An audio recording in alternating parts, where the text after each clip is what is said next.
Hey, I'm Mike Lucine. Welcome to your training camp update for August 10th. We've got a lot to get to today. I know that, my whole deal here is I say that I want to save you time, get your camp news, and get out of here without wasting any time. But we have a lot to get to today. Yesterday's camp update was before the preseason games started. So I'm going to give you a full recap of all of the news from yesterday's preseason games, along with the two games that happened earlier today. So here's everything you need to know for fantasy. First off, Jackson Dart looked pretty good yesterday against the Bills. What to make of that? Well, he's still not going to be the starter. In redraft, he's still not draftable, but it's a good start for him with the Giants. Ray Davis kicked a point after touchdown yesterday, so he's their emergency kicker. Now that doesn't really matter too much because if Tyler Bass were to get hurt during a game, there's probably a good chance the Bills would be going for two in a lot of situations. But at least, in best ball situations, or, maybe if James Cook gets hurt, if you have Ray Davis in your lineup, you have a minuscule chance of possibly getting points from a point after touchdown or a field goal if your league settings allow for that. All right, moving on. For the Texans, we've continued to see they're sort of, when it comes to Jaden Higgins and Jalen Noel, they've been sort of easing them in. And Higgins is going to end up starting this year. Jalen Noel is not. Now, I think Noel is someone who could end up having fantasy value this year, but he is the prototypical receiver to avoid drafting in redraft. And here's why. Okay, and I'm talking about lineup leagues here, which is we're kind of getting into lineup season, right? We're kind of getting past best ball season. But if you draft a wide receiver thinking, oh, well, maybe by week 5 or 6 he'll be playing and then I might really have something. Guess what? You'll end up dropping him before week 5 or 6. So Jalen Noel, let somebody else draft him. I love his talent. I think he has a chance to contribute this year. It's not going to be early in the season. Okay, that's going to be tough to take Christian Kirk's role from him in the beginning of the season. So let someone else draft Jalen Noel. And then if you really want to stash him, pick him up after he gets dropped after week 1 or week 2 when he's not playing. All right, Cam Little, if you're in leagues that still have kickers, kicked a 70-yard field goal for the Jaguars yesterday. And, for those of you who don't follow kickers in the NFL draft, this guy's a pretty good prospect. So, certainly, worth a shot if you end up, taking a kicker in the last round. Okay, the Jaguars, everybody's freaking out because Travis Etienne played a lot yesterday. I still think they might be showcasing him for a trade. I'm not 100% positive on that. That's just me speculating. Bashaw Tootin didn't play till after both Etienne and Tank Bigsby. That's still, you've heard me say it a bunch of times, still reminds me of the Devon A-Chain situation where he was third on the depth chart his rookie year. He was hurt a little bit in his rookie year in preseason. And then once he got an opportunity to play, I mean, you saw what happened. I think the same thing could happen with Tootin, okay, especially with Liam Cohn loving the screen game. Hey, if, Tank Bigsby's not going to be great in the screen game. So if it ends up being Tootin with some sort of an early season opportunity, he's going to be a top waiver wire ad for sure if you're in shallow leagues, but he's going to be someone you want to have stashed if you're in, a deeper league like the FFPC has 20-round leagues. So the other news coming out of the Jaguars is Travis Hunter played 11 out of 12 snaps with the starters on offense. It's not too surprising, and that still could vary week to week. So, let's be a little bit careful there, but it's encouraging to see that. The Steelers running backs, if you've been listening to me, I've been telling you, don't trust Arthur Smith. Actually, do trust Arthur Smith. Arthur Smith tells you that he hates fantasy football, okay? Everybody loves Caleb Johnson, and Caleb Johnson's a talented back, but this is going to be a frustrating situation. It's going to be a slow-paced offense. Caleb Johnson's going to get his carries, but Jalen Warren's going to be involved because of his pass protection, his pass catching ability, and Kenneth Gainwell is going to be involved. They're going to throw the ball to 4 different tight ends. Caleb Johnson, I think, is a little bit overvalued where he gets drafted. For me, I'm not even thinking about him until the 7th or 8th round, and he's probably gone by then. All right. Cowboys. So Phil Maffa, you heard me talk about him maybe about a week ago. I said he's kind of been lost in the conversation, but he's a rookie out of Clemson. And for those of you who don't follow college football, here's a guy who was really talented, but ended up playing a good portion of the year with a shoulder injury until he had to shut it down. So running back, a big running back, playing with shoulder injuries, certainly a good excuse for maybe not having his best season and breaking down toward the end of it. But he had an interesting game yesterday. He looked pretty good, and I, if I had to guess right now, I think he's going to make that team. And he's you hear me talk about, well, Jaden Blue could get some playing time, but Jaden Blue isn't a real running back, meaning he's not going to carry the ball 16 to 18 times a game. He's just not built like that. He's more of your change of pace, Nyheim Hines type running back, which could still have fantasy value from catching passes. But Maffa would be the bigger threat to take the job from Javonte Williams or Miles Sanders. And Javonte Williams and Miles Sanders are nothing special. So someone to keep an eye on. Certainly he should be stashed in dynasty leagues. Aside from that, he's probably not on your radar unless you have a very deep redraft league. And Kevontae Turpin, if you're still drafting best ball, he looks like the number 3 receiver. You've heard me talk about that. I think I brought that up earlier this week. Well, he didn't play yesterday. Jalen Tolbert did play. Pretty good confirmation that Turpin is going to have an expanded role in that offense this year. All right, moving on. Blake Corum looked real good. He had 2 touchdowns, I believe, in the first quarter for the Rams. Jarquez Hunter didn't look bad. He came in after that. Again, we talked about how Kyron Williams is the starter there, but you want to have, if it becomes clear that one of those guys is the handcuff, then you want to prioritize that guy. If not, you want both of them. Now, we might be in luck, and here's why. The Rams historically do not play anyone that they consider to be an important part of their offense in the preseason. Now, both Corum and Hunter played yesterday, but going forward, if one of those two is inactive, healthy, and I say inactive, the preseason doesn't have official inactives, okay? But what I mean is if one of those 2 backs is not playing the rest of the preseason, then that's a very clear indication that they are the handcuff. And, whichever of the 2 it would be, right now I would guess it would be Corum, would move up in the rankings. And you'd be looking at somebody who's really worth a shot in the 9th round of a traditional league, just because of the value he would have if anything happens to Kyron Williams. You heard me talk about Kanata Mumpfield earlier in the week. I said, he's really been having a great camp. He's still clearly behind Tutu Atwell and Jordan Whittington. All right. So neither of those 2 played. Mumpfield did. He got a lot of targets. He played a lot of snaps. And there's not really much more about that. So again, I mentioned this at the time. This is not someone who you're going to want in redraft, but in dynasty, you should have been throwing your $0 bids out there last week if you have a deep league, and just to stash them and see how this preseason goes. All right, moving on. Some injury news. The big one's Jaden Reed. Okay, Jaden Reed showed up to the game and he was in a walking boot, and that was not expected. All right, so right now the word is he might be back for week 1. I'm taking the discount on Jaden Reed. Here's a player who I really like. A lot of people don't like him because he doesn't play in 2 receiver sets. It's not 1981 though, so the Packers play a lot of 3 receiver sets.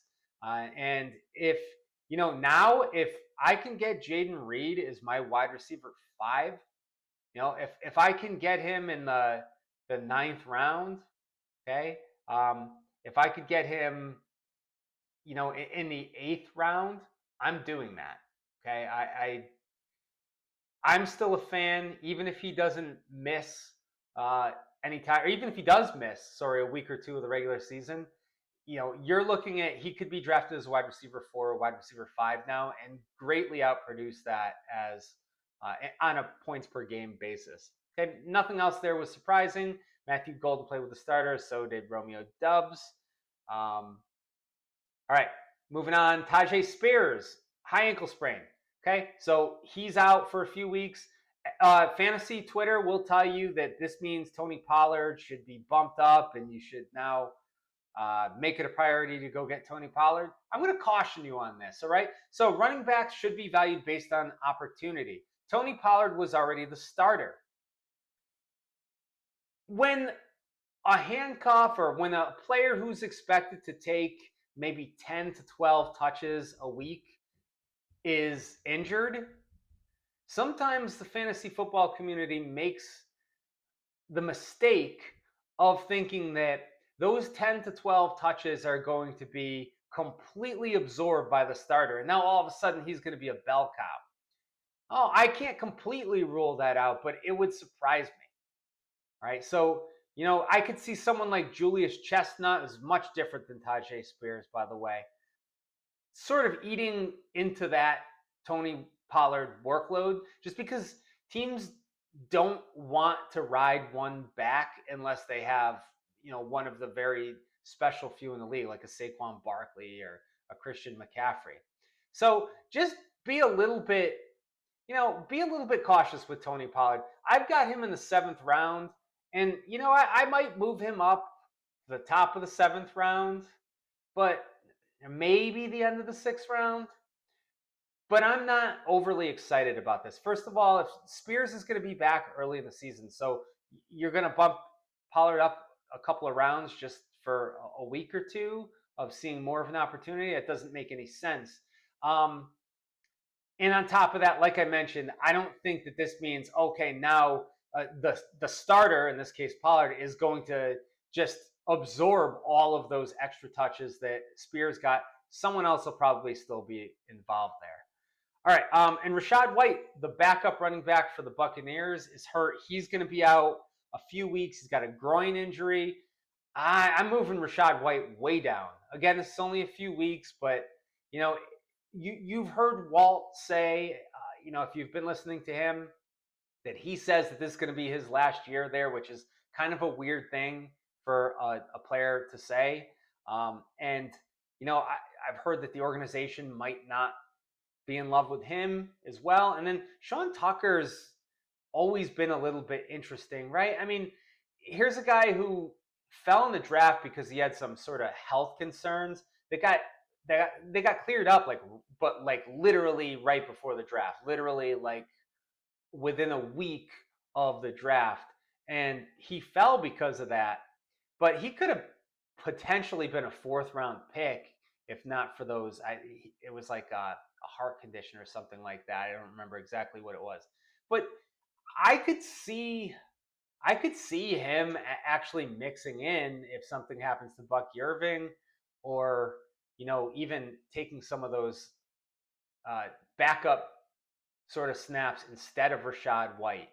So I'm moving Rachaad White way down with this news. I'm not real thrilled to hear that he's already got a groin injury. All right, Jalen McMillan. Don't sleep on Jalen McMillan. The guy was a 3rd round pick out of Washington last year. He had a pretty good rookie year. You saw at Washington, he's not just a speedster. He's good in the red zone. He was good in the red zone again last year. Everybody's praising Emeka Egbuka. I love Emeka Egbuka.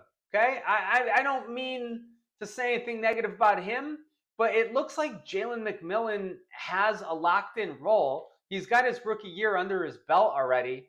We're just I feel like the fantasy community is completely ignoring him. There's definitely a scenario where for redraft purposes, Jalen McMillan outproduces Emeka Egbuka for at least the first half of this season.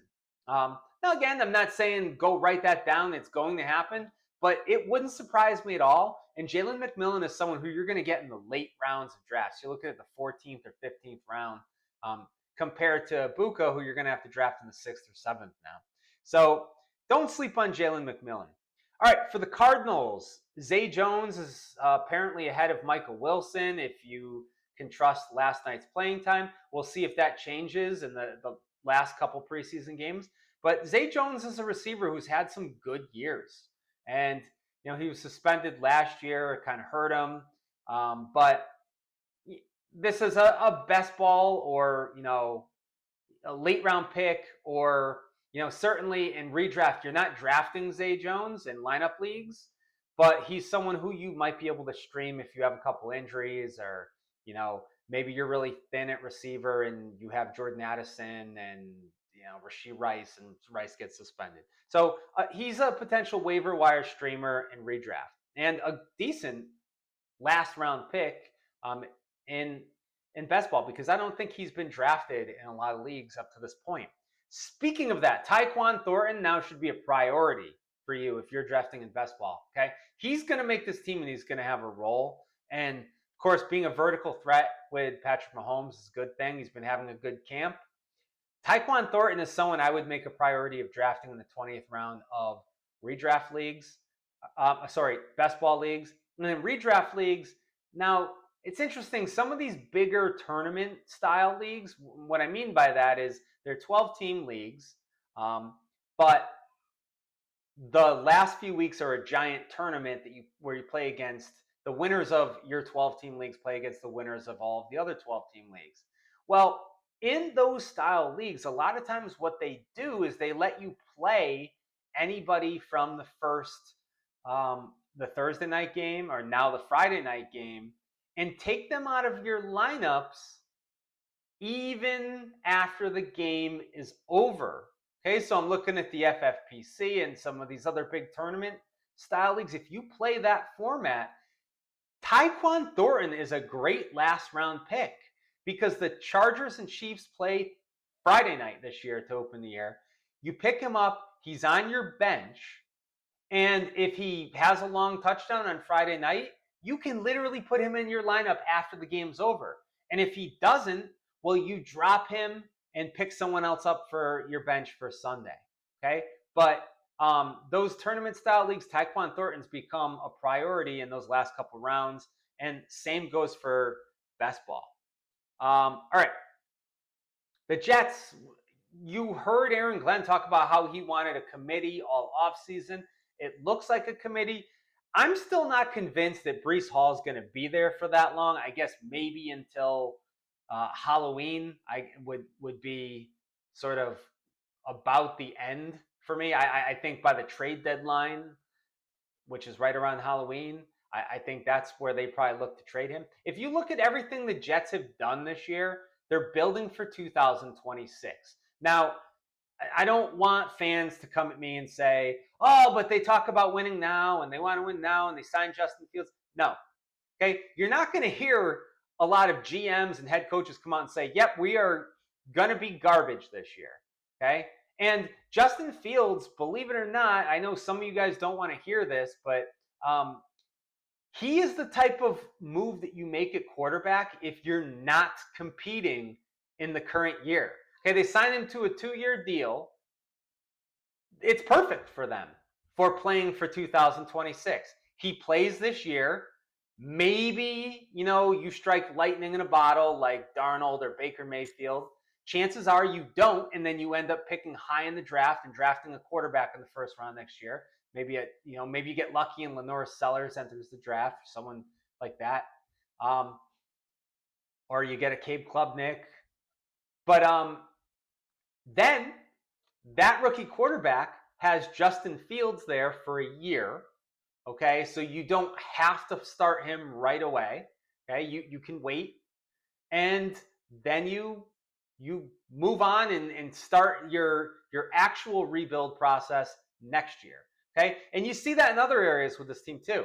For example, Josh Reynolds is a second receiver.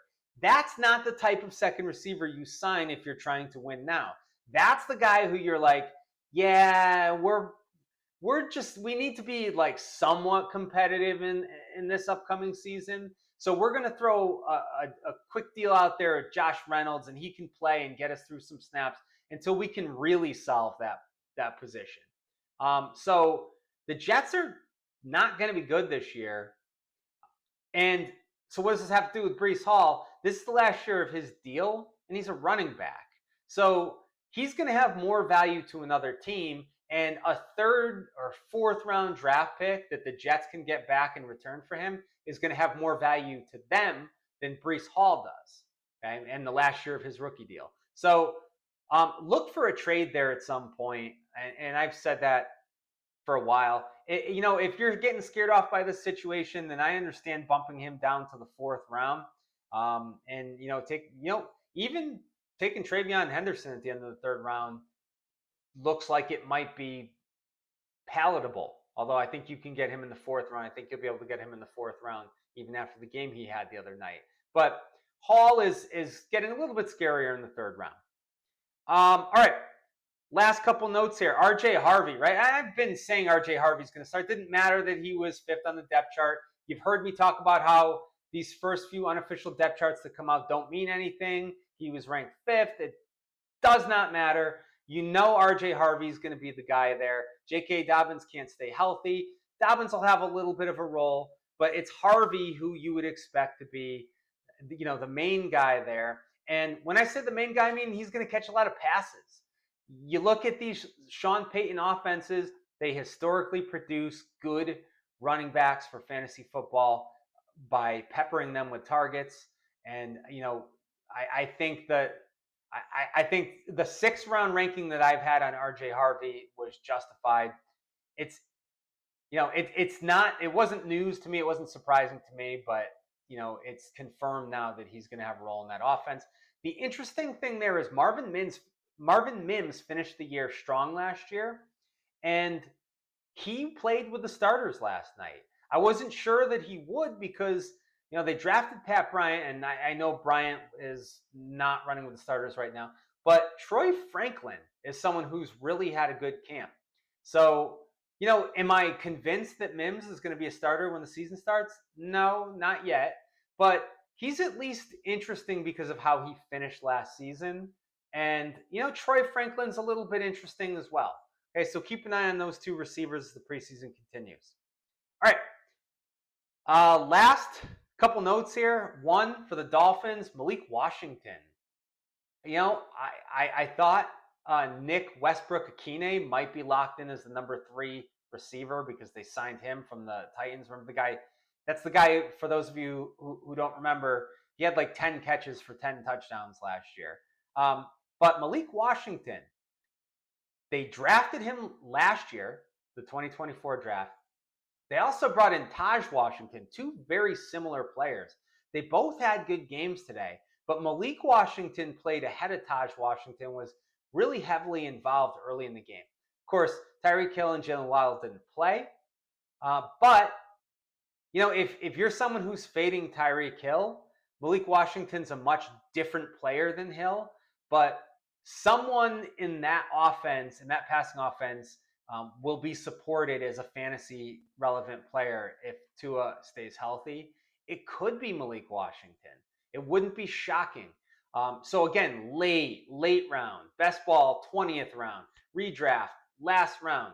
But he's interesting as someone to keep an eye on, especially since you've heard the Dolphins. Mike McDaniel's talked about, the whole organization has talked about how they need to get the ball out quicker. Well, Malik Washington's someone who would be able to help in that regard.